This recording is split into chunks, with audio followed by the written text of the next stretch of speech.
give a fuck? Why do I give a fuck? Why do I try so hard? Why do I care so much? Welcome to Why Do I Give a Fuck? A cross-cultural conversation between myself, Deanne Tate, and Johanna Thompson. In these times of great struggle and possible shift, we ask ourselves, why do we give a fuck about any of it? How does the lens we see the world through impact what we see? And what do we do about it? All right. Well, it's the Monday after Super Bowl Sunday. That's Yes. a big, big, big deal in the United States. Did you watch the game? I did not. I did not. I didn't watch football for the longest time after the Kaepernick stuff and Black Lives Matter, but started watching it again a little bit with my partner because we like watching games together. But Yeah. But we decided that we were not going to give it our eyes last night. So I didn't get to I see it, appreciate that. but watch the halftime show on, thank goodness for YouTube. So Okay. So you watched the halftime show. So I also will just acknowledge that I haven't been watching football in the same way that I've watched football in the past. When I was watching it in the past, it was because of friends were playing and things like that. So I was being supportive in that way. And then, I had family members that played football. So I enjoy the game when it's a good game. And I was on the island yesterday. Today I'm back in the US to take care of some business, but I was on the island and football is not a US football. I have to make that distinction because football is football soccer in Jamaica, but football, US football is not a very popular sport in Jamaica in the same way. So the folks that were watching it were probably mostly visitors to the islands. And I did go to meet up with some friends at Margaritaville and Montego Bay, and they had the game on the big screen, and people were wearing their game day clothes for the tourists who were coming in. But when talking to Jamaicans, are, hey, is anybody going to be watching the Super Bowl at their home?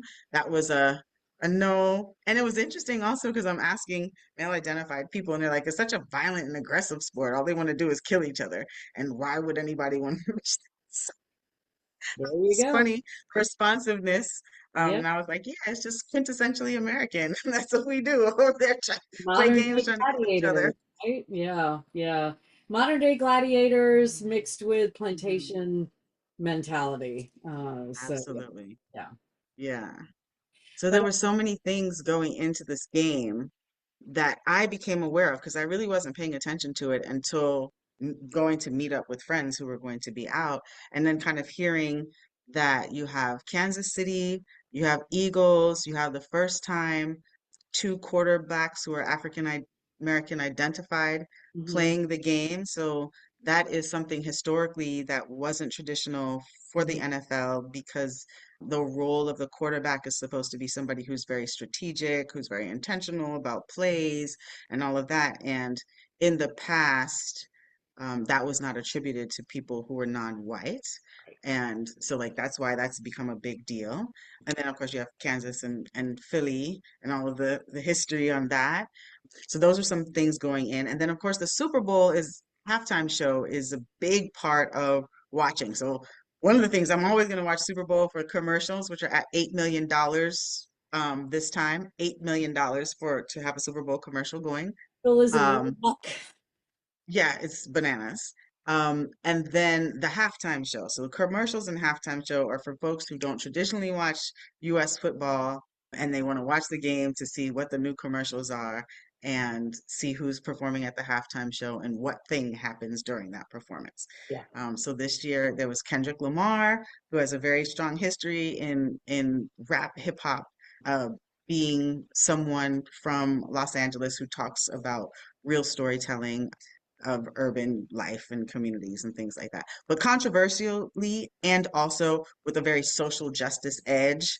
So it was very interesting that he was chosen, especially because because it's in New Orleans, and New Orleans is known for its hype and its music, and it has a number of phenomenal entertainers that have come out of the city, and they didn't choose someone to represent New Orleans in New Orleans.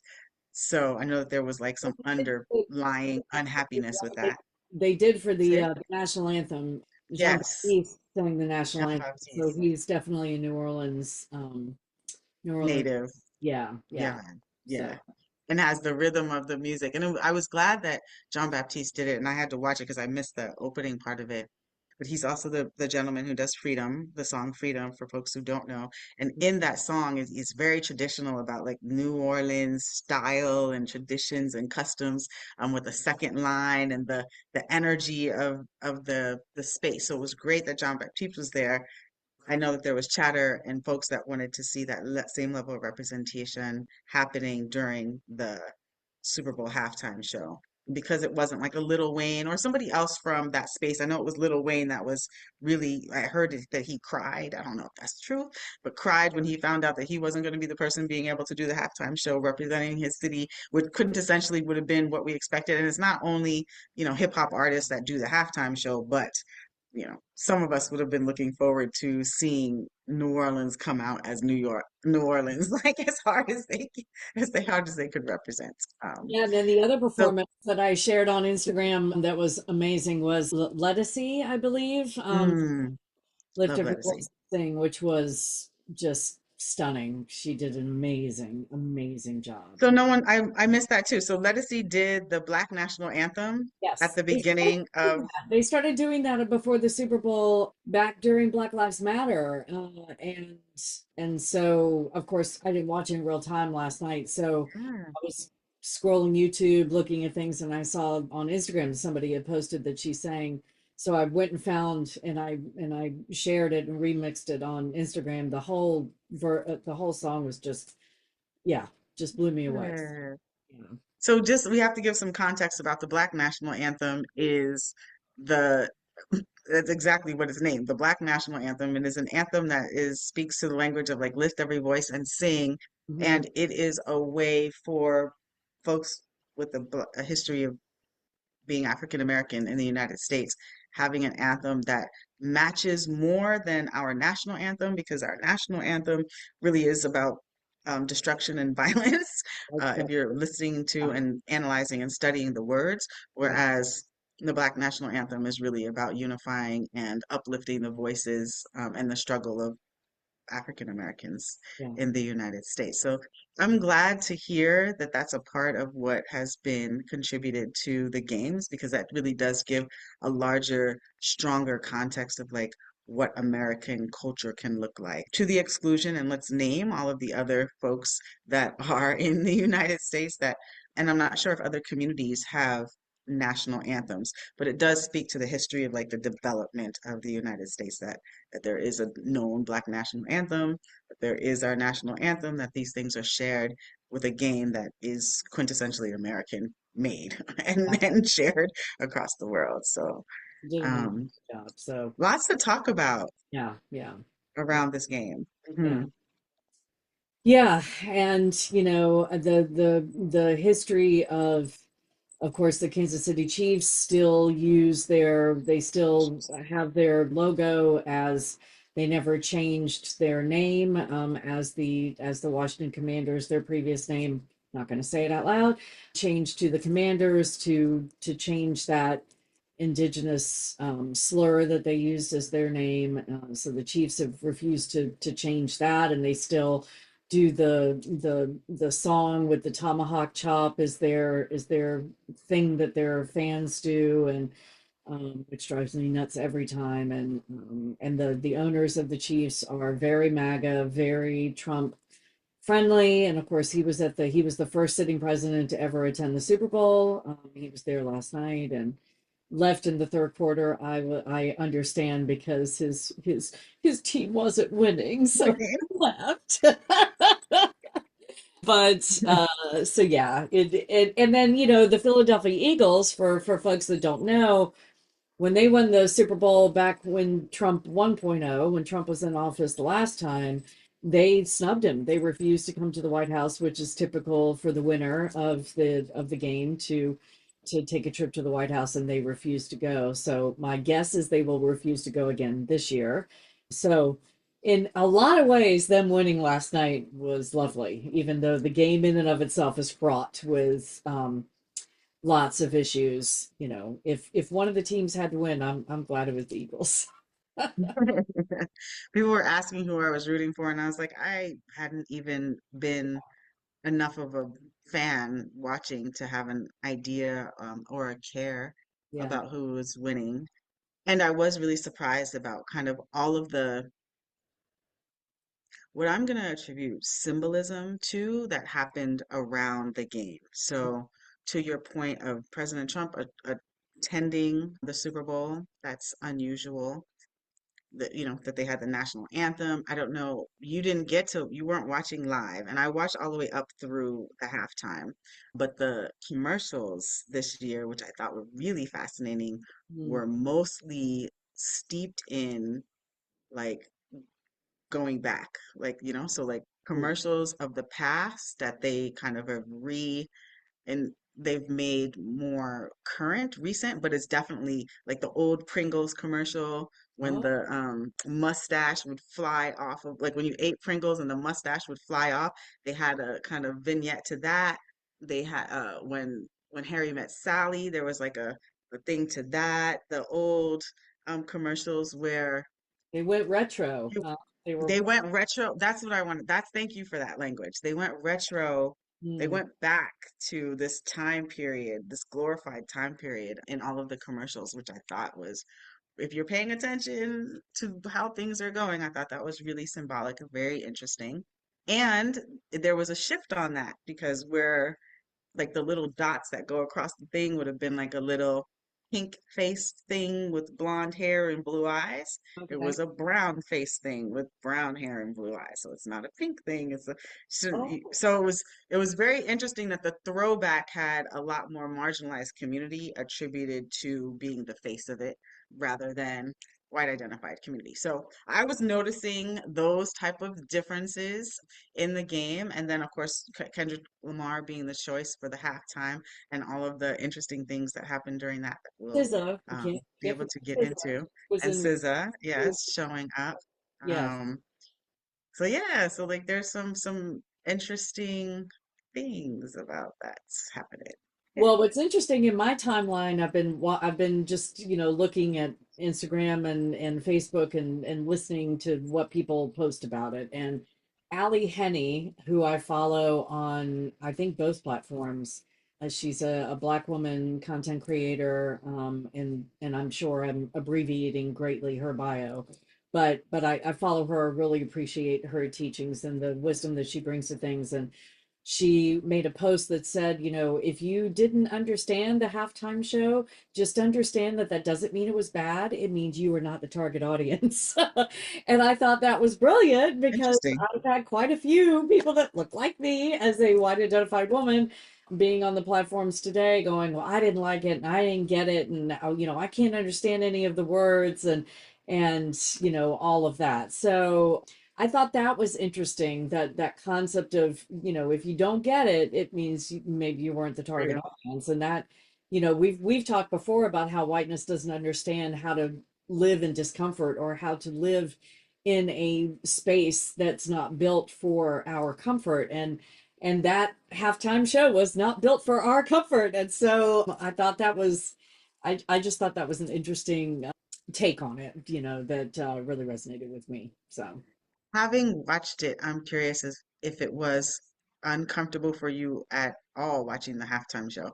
no, no, I thought it was amazing. I mean, it, I do sometimes have a hard time understanding and following the lyrics, so I didn't. There were things that I didn't get, but it's not because he's a horrible rapper. I mean, it was brilliantly done. It was brilliantly Mhm. constructed and conceived, and Samuel L. Jackson is, flawless in his role, and yeah, all of it. Serena Williams and her cameo, and yeah, didn't make me. And then of course the dancer that pulled out the Palestinian and Sudanese flag and ran with it as long as he could until he got tackled by I don't know if they were Secret Service or Security. security or what they were, but so he's now the hero of the hour to get that Mm.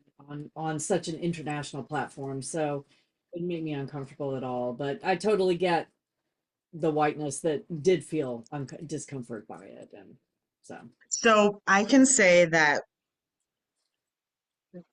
I was bored. I was bored compared to other halftime shows for sure. okay, Um, According to your friend, I wouldn't be the target market either for what mm, for the halftime show. For me, it was like, again, back to the symbolism. yeah, Samuel L. Jackson dressed up in Uncle Sam-esque American flag-esque stuff and right, saying, "I am Uncle Sam now." mm, Right. So like giving a different image, like that's how he was introduced to everyone, giving this different image of like kind of this white man with the beard pointing at everyone. He's right. kind of more like this Sambo, happy figure saying that I'm Uncle Sam. So that was a little bit like, huh? What is he doing? And then the commentary throughout the whole piece, like he was making references, was like, that's a little too urban, too ghetto. And I know that there was like a play on narratives that surround urban non-white communities. And so I was interested. I found it curious, a little bit weird, that that was the choice, but it also definitely makes sense for Kendrick Lamar's music and the way that he communicates narrative storytelling about the urban experience. So I Well, understood the juxtaposition there, but if someone didn't understand that, to the person that you referred to's point, yeah. there could be a confusion. And I was watching the game with a very quintessentially white a person of Jewish faith, male person who was there with us in Jamaica, who's been there for a very long time. And there was a moment when I was commenting of this is boring, and he and he said, "Well, can you imagine what this means for white people?" Because he talks like that. So it was like, oh, yeah, I mean, maybe I didn't understand like that they started out like kind of on a tic-tac-toe thing, and then the color coordination of the dancers switched different types of flags. So I saw the American flag, but I kind of feel like I saw the black and white symbol of the flag, and I maybe think that I saw blue and white, Blue Lives Matter type of symbolism. I was like, that's what it was looking like. Um, and yeah, so that's some of the things that it was looking like, but it focused on Kendrick Lamar in a way that you couldn't see all of like the larger Hmm. movement, that they create imagery. Well, I did And read. yes, unless you know his music, you don't know what he's talking about.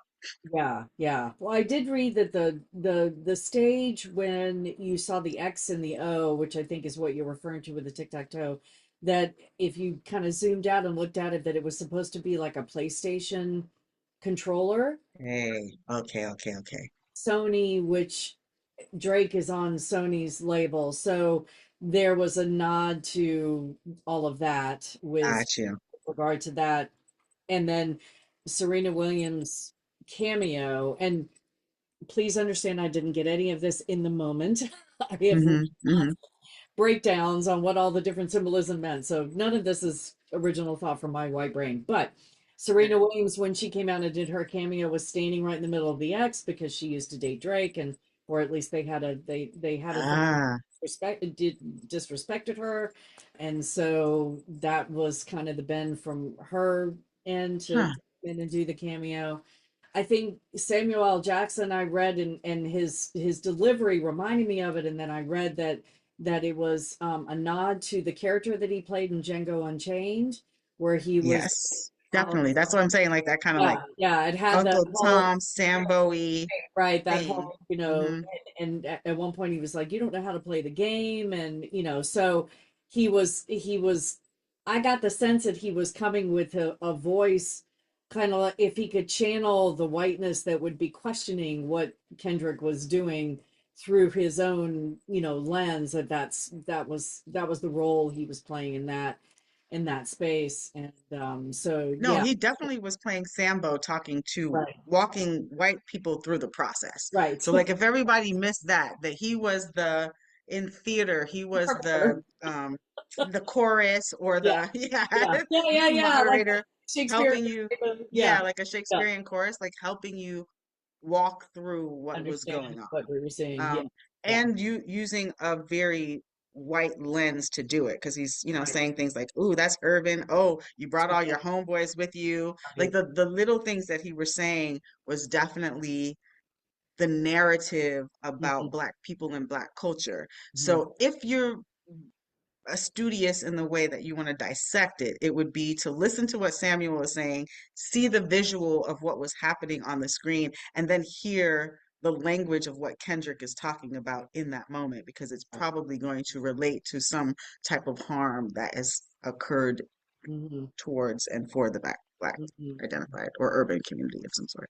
And then the So, choice of They Not Like Us. I mean, that was obviously a nod to, his beef with Drake, but also, you know, mm, just that juxtaposition of who he was talking to, and the fact that there was not one white person in the entire production, which I mhm, appreciate mhm, and appreciated, and then the symbolism of the American flag with the gap in between. I was mhm, reading someone saying that symbolized the division between the country, mhm, the mhm. country, right? Inside the country, yeah. Yeah. So I thought it was I thought it was beautifully done for the moment and the audience and the platform and the reach that it had.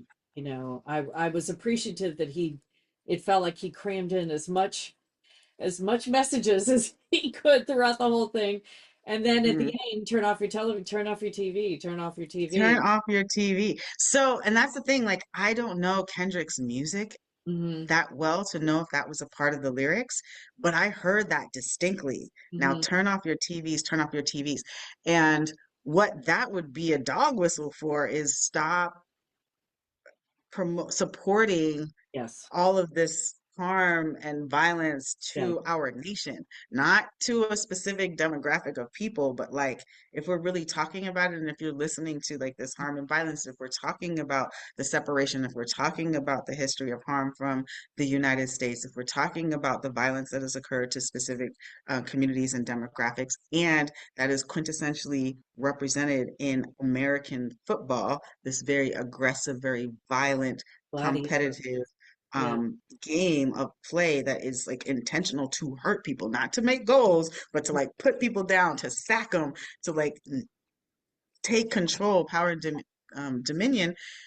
That is what we do support as a nation that was being called into question through this halftime show. And when Kendrick first opened up the mic, he was like, they they might have chose the wrong one to do this. Yeah. Like he kind of like said it even, but you had to catch it. You had to know what it was to understand it, or you would have just watched, somebody that you don't really understand the lyrics of what he's saying, and then seeing a whole bunch of movement that would not have resonated with you in any type of way. And I really was very bored. I don't know if I was the target demographic, my aged Black identified female person. I don't know if I was the target demographic. However, there was lots of messaging, but there was lots of messaging in all of the things. I heard that what were they not allowed to do? Oh, that I heard that the uniforms and everything, if you had anything like end racism or anything like that that used to be like on the helmets or on their jerseys, all of that had to be removed. And Really? it Oh, I'm sure completely, that's they had considered to get PI. Yeah. completely Yeah. new helmets and and jerseys and all of that kind of stuff, because anything that was at all relating to racism could not be visually there, which also speaks to censorship in the United States, right? Censorship in a way, if you can't have something like end racism. They did have that commercial that continued to play, and with Snoop Dogg, and I can't remember the other entertainer actor person, but they were doing a play on this video that came out where it was a Black person talking to a white person, and they were talking about the things that they hate about each other, but then it turned out that there was a similarity, and it ended up with like loving each other and hugging each other because they had talked it out. And so this commercial with Snoop Dogg and this other actor was playing on that, and it was like, I hate the fact that we even have to make this commercial because there's so much, hate in the United States. So, and that commercial played over and over, kind of like when they do like the NFL Cares thing. thing, and then the YMCA.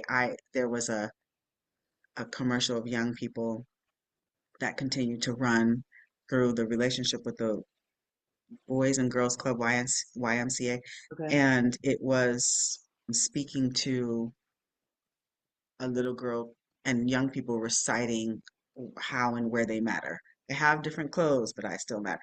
So it was like this Hmm. kind of universal all Hmm. mattering thing, this very love hot type of The the Kumbaya moment. commercials. It's Was it kind of, the yeah, this like Kumbaya very moment? kumbaya love hot, like we're gonna skim over, you Yeah. know, the harm and the violence that might exist, and kind of force this ideology of, you know, there is separation, but look, we actually do love each other, is the way that I was seeing Okay, all of the messaging $1 million just to put that message happening. out into the world. Yeah. Yeah, yeah. Well, to So the point of the turn off your TV, it occurs to me, I would love to know if there was any measurement of ratings, whether or not people, because when I watched the recording on YouTube of the halftime show, because I didn't watch it live, he's saying turn off your TV, turn off your TV, turn off your TV when the show ends and everything goes mm, dark. And I wonder how many people turn their TVs off at that point, right, whether or not they yeah. listen. I would love to, I wonder if there's a ratings thing or something that you can tell when people stop watching, if they actually followed the directions, as it were. But Yeah. And yeah. I'm curious of like who would have picked that up, because I heard it very distinctly, and but I didn't know if that was a part of his lyric. Mm. I Do you don't know know. what I mean? I don't know the lyrics well enough to say definitively if it is or it isn't. Yeah, It struck me yeah. as not. It struck me as new, but because I have heard the song before, but I haven't studied the lyrics enough to just say Mm, definitively. But yeah, yeah. I thought it was. If it was part of the lyrics originally, it was a beautiful moment to. Way to, yeah, to And highlight it and say it someone, over and make yeah, sure people heard it. yeah. Well, it's like when when Lettucey sang "Lift Up Your Voice and Sing." She sang the last verse. She sang it three times, and Yeah, the last chorus, "Let us march on till victory is won." She sang it victory is won. times, and Yeah, yeah, yeah, it just total chills by the time yeah. that was done. So yeah, I mean, football is such a the game of football is such a dichotomy, and especially around the Super Bowl because people make such a big deal out of the commercials and they want to see these feel good moments. And I'm not saying that the commercials aren't, well produced, but they had to pay $8 million to get it on there, and I don't want to give the NFL any kind of credence, that they can make up for the bullshit that they do by having one or two really, meaningful commercials. I mean, did I used to buy that? Absolutely. I used to love the commercials, and used to think, oh, that's great. But it just, the whole thing is just so fraught with capitalism and plantation mentality. And we watched, my partner and I were watching Hard Knocks one show, and it was about usually the show Hard Knocks follows a football team from preseason all the way through, and getting ready for the football season. And they did one on during the draft, leading up to the draft Mm, and all that. And I couldn't watch it. I told my partner, I said, I can't. I said, you can watch this one, but I can't do it because they were talking about the players in such, it felt like the block. a chattel way. It Yeah, man. it felt like I was watching, the slave block, and it just, Hmm. it was horrible. It was like, well, is he gonna, is he gonna produce? Is he gonna give us the game that we want? And they're just talking about it as if they were commodities. I think that's what you Yeah. said. I was like, nope, I can't do it. So It's really hard to watch when you are able to start making those like real connections, with like the structures of like how of ownership of over humans and oh, people. even the It fact that really becomes very difficult. you know, none of that is, and that there are no black owners, that they have to get voted in by the club, and the club will never let them in. Yeah, So yeah, not in a real way. Yeah, yeah, yeah. No, disgusting. it's all So of the things. And yeah, I didn't want to skim over that as we were talking about that moment where Kendrick Lamar was saying, turn off your TVs, what you did not see live visually that you brought up earlier is that one of the dancers did have a flag and was able to jump off of a large platform onto like the main field and didn't get far on the field, but like in the area that they were able to run, they did. And they were flashing the Palestinian flag and got a couple of low reps around before security came. But you did not see that on any of the mainstream cameras. So you would yeah, only have known that that was happening if you were there in the stadium and or seeing it in the post production and all of the clips that have come out about the game. yeah. But the symbolism and the importance of that, especially during Kendrick Lamar's performance at the halftime, was I think really important to happen so that people know, so that as the globe is watching, that there's still folks that are thinking about and considering our family members across the waters in Palestine. And Sudan. So it said And Palestine. Sudan. Oh, so it was a Palestine and Sudanese because I couldn't. I I believe saw it. the clip and all I saw was the Palestinian side of it. Right. I believe it was a Okay. Palestinian flag, and then it said Palestine at the in the red part, and then Sudan in the Oh, lovely. so trying to represent both. But yeah, and then Kendrick said in the beginning that the revolution will be televised, and so Hmm. I appreciated the courage of that person to sneak that flag in the middle of the dance, man. He picked a great moment, and yeah, and I have seen on the socials that he was released without charge. So, Oh, good but the NFL has banned him from all football, any performances. football related for the rest of his life. So I'm sure he's not upset about that. No, not when we know that across the water people are Yeah, losing their lives, and yeah. this is so much more important.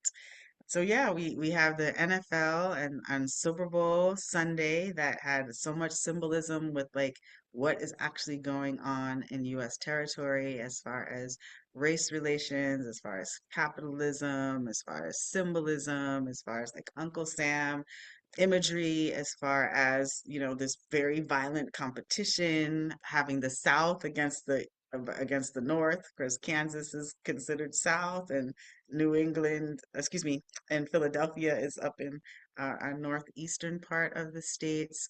So Kansas yeah, so there, City being very MAGA following, and Philly being, yes, very not. And so, yeah, yeah, there was a being lot worker going populated. on there.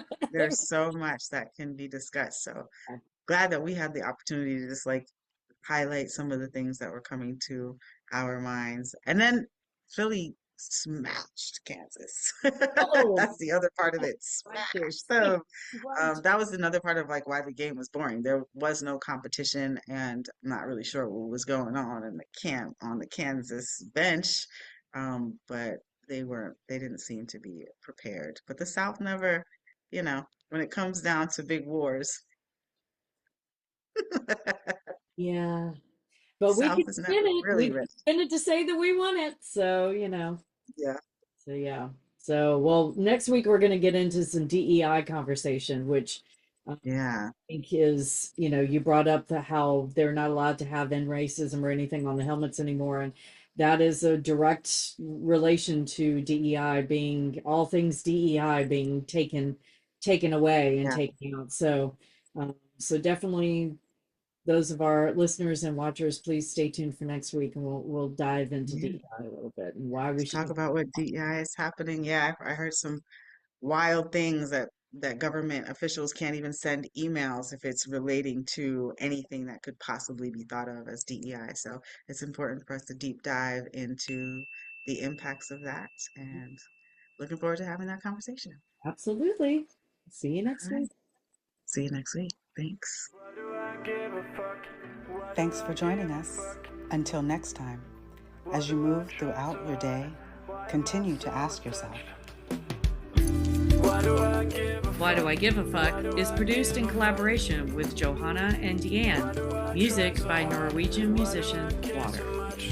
See you next time.